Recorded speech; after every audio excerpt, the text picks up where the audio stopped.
In December of 2021, Courtney Hadwin appeared on a podcast and was asked a surprisingly simple question. Who was her record label at the time? Her answer was telling. She couldn't say. It wasn't that she refused to answer. She genuinely didn't know who was still representing her.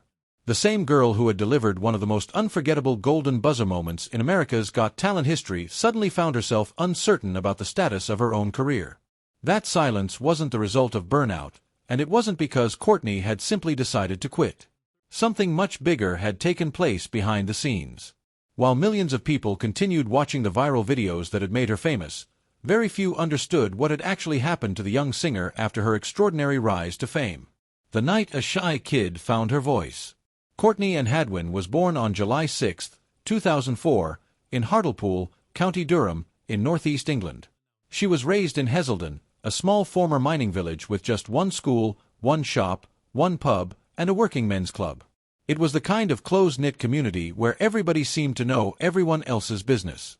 Her mother once explained that anyone who wanted to pursue bigger opportunities had to leave the village. For Courtney, that meant traveling to nearby towns from a young age simply to find stages where she could practice performing. She grew up alongside two younger siblings, her sister Melissa and her brother Paul. According to her father, Courtney had shown a natural connection to music since she was only 5 years old, long before people outside her family recognized her talent. As a young teenager, Courtney was already busking on the streets around her village to help pay for private singing lessons. She worked with vocal coach Julie Miles, who would later help prepare her for auditions on both sides of the Atlantic. She also attended several local programs, including theater school, masterclasses, and a small music academy. Instead of receiving her training from one major institution, she gradually built her performance education through different experiences, much of it funded by the money strangers dropped into her hands while she performed. Her musical influences were also unusual for someone her age. Instead of following the pop stars most teenagers were listening to, she drew inspiration from artists such as Little Richard, James Brown, and Mick Jagger. Those influences suddenly made perfect sense when audiences eventually heard the power and character of her voice. Competitions soon became part of her journey.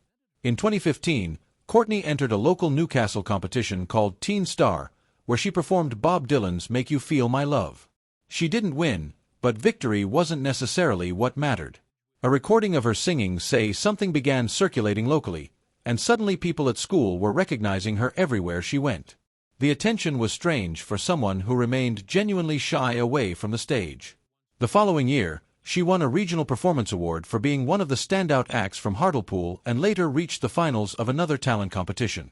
Quietly, she was building an impressive resume while still only a teenager. In 2017, Courtney auditioned for The Voice Kids UK. She performed Tina Turner's Nutbush City Limits and immediately turned coach Danny Jones's chair. She was one of only a small number of contestants that season to earn a chair turn from the very first note. She survived the battle rounds against Ebony Green and Holly Furman, advanced through the semi-finals with a James Brown song, and eventually reached the final before being eliminated after performing a song from the musical Dreamgirls.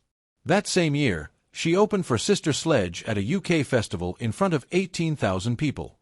For most teenagers, performing before a crowd of that size would have been unimaginable. Courtney, however, was already gaining the kind of live experience that many professional performers spend years trying to achieve. Still, none of that prepared audiences for what happened the following year, thousands of miles away from her home in England. The 60 seconds that changed everything. In 2018, 13-year-old Courtney walked onto the America's Got Talent stage in front of the judges and prepared to sing Otis Redding's Hard to Handle.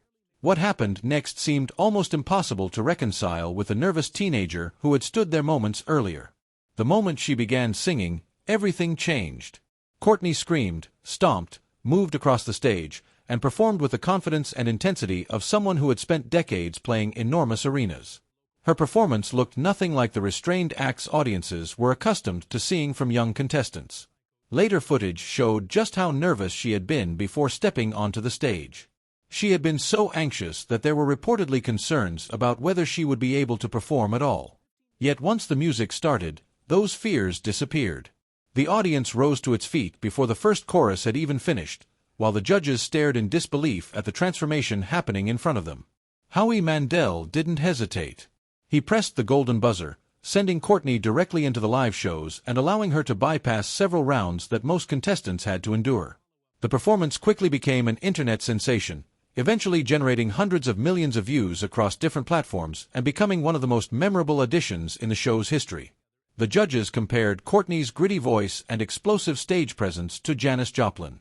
That comparison followed her for years.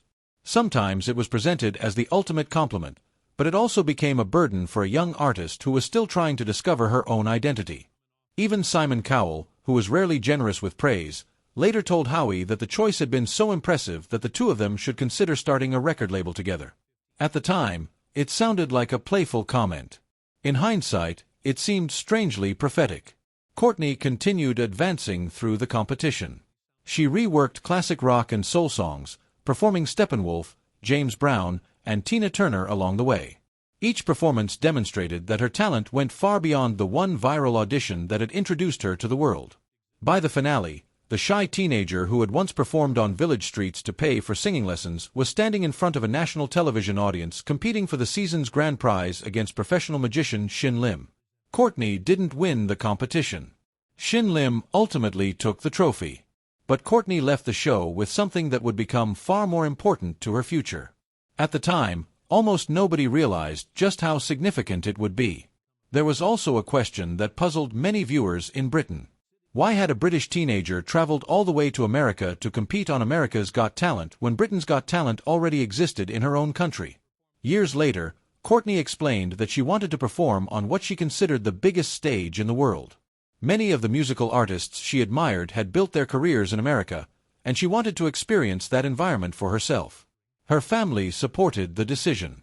They believed American audiences would connect with her in a way that audiences in the UK had not fully managed to do. Eventually, the results seemed to validate that decision. The deal that looked like the real prize. Losing the America's Got Talent finale did little to slow Courtney's momentum. Her performances became some of the most watched moments of the entire season, and in December of 2018, she signed with Simon Cowell's Syco Music, with distribution through Arista Records in the United States. For a teenager from a small English village, it looked like the opportunity that would completely transform her career. She had the major label backing, the enormous television exposure, and a growing international audience. Everything appeared to be falling into place. In 2019, Courtney released her first project, The Cover Sessions. The collection featured songs associated with artists including Harry Styles, Lil Nas X, and Lewis Capaldi. The project allowed her to demonstrate her versatility while the label explored which musical direction might work best for her. In 2020, she released an original holiday single, Happy Christmas, The War Is Over, giving audiences another glimpse of her own songwriting and artistic direction. She also toured briefly with Shin Lim in Las Vegas, performing 5 shows at a major casino resort as part of the prize package associated with reaching the America's Got Talent finale. The following year, Courtney returned to America's Got Talent, Champions. She performed an original song called Pretty Little Thing and finished third among former winners and popular contestants from previous seasons. On paper, her career still appeared to be following the traditional major label path. The covers were supposed to build her audience, the original songs would establish her identity, and a professional team would help push her music toward a much larger audience. Then, unexpectedly, everything stopped. There was no third project. There was no major album announcement. There was no clear public statement from the label explaining what had happened. Fans noticed the silence and began creating their own explanations. Many assumed the problem was personal. The real reason was very different. The label that disappeared before Courtney did. The situation had surprisingly little to do with Courtney herself. In July of 2020, Simon Cowell reorganized his business interests, buying back Sony's stake in his television company while Sony retained control of Syco Music, the record label that had signed Courtney less than 2 years earlier. The restructuring was primarily focused on Cowell's television operations, including America's Got Talent and Britain's Got Talent. The music side of the business was left in a very different position, and the consequences for the artists signed to Syco soon became clear. By September of 2020, Syco Music had effectively stopped operating. Its managing director departed, senior employees were moved elsewhere within Sony or left for other companies, and the label that had once represented Courtney Hadwin no longer functioned as it had before. The timing was especially difficult because the entire music industry was already dealing with the effects of the global pandemic. Touring had been disrupted, studio work had been affected, and countless artists were suddenly facing an uncertain future. Courtney wasn't the only artist affected by the collapse. Other performers associated with Syco had already expressed frustration with the label, and once the company disappeared, some artists were absorbed into other Sony divisions while others were left without clear representation. For a young artist, there was no dramatic announcement explaining what had happened. There was simply silence. No obvious person to approve another album. No clear explanation about her contract. No meetings. No calls. Just an organization that had effectively disappeared while fans continued assuming her career was moving forward behind the scenes. That explains the strange podcast interview where Courtney couldn't identify her record label. It wasn't an attempt to hide something from the host, nor was she being deliberately secretive. She simply didn't have a straightforward answer because the business structure around her had collapsed. The mystery that fans spent years trying to solve was, in reality, largely a corporate and contractual problem. Courtney's talent had not disappeared. The company responsible for developing her career had. Rebuilding without a safety net. Courtney's response to the situation revealed a different side of her. Instead of waiting for another major label to rescue her career, she began creating her own path. The process was much quieter than her America's Got Talent rise. There were no dramatic television appearances or viral golden buzzer moments. Instead, she began releasing music independently, including Breakable, That Girl Don't Live Here, Call Me Back, and Monsters. She worked with producer Kevin Bowe, based in Minneapolis, and gradually developed a sound that leaned more heavily toward rock and blues. It was a noticeable shift away from the pop-oriented covers associated with the early part of her major label career. Courtney has also spoken openly about the anxiety that came with being compared to Janis Joplin at such a young age. Being told that you are the next legendary artist might sound flattering, but for a teenager still trying to discover who she is, that kind of comparison can create enormous pressure. The difficulties didn't begin with the record label collapse. Years earlier, after appearing on The Voice Kids UK, Courtney had experienced negative reactions from some classmates. They mocked her singing style and stage presence, treating her differently because of the unusual way she performed. Her grandfather later described some of that treatment as cruel, while Courtney herself spoke about being singled out and called names by classmates who simply weren't accustomed to seeing someone her age perform with such intensity. After America's Got Talent, much of the negativity moved online. Instead of facing criticism only at school, she also had to deal with comments and messages from strangers. That kind of constant online attention created a different type of pressure. Rather than allowing the comparisons or criticism to determine her future, Courtney spent years writing, developing, and discovering her own sound. She had to figure out what kind of artist she wanted to become without a major television network shaping the story around her. Unlike her America's Got Talent journey, this part of her career happened largely away from the public eye. There were no viral clips celebrating every step. There were no golden buzzers or standing ovations. There was simply years of consistent work, with one independent release following another.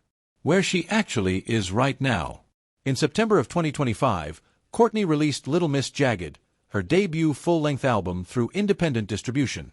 The album was made available in formats including vinyl and limited edition digipacks, giving longtime fans something much bigger than the occasional single they had been receiving.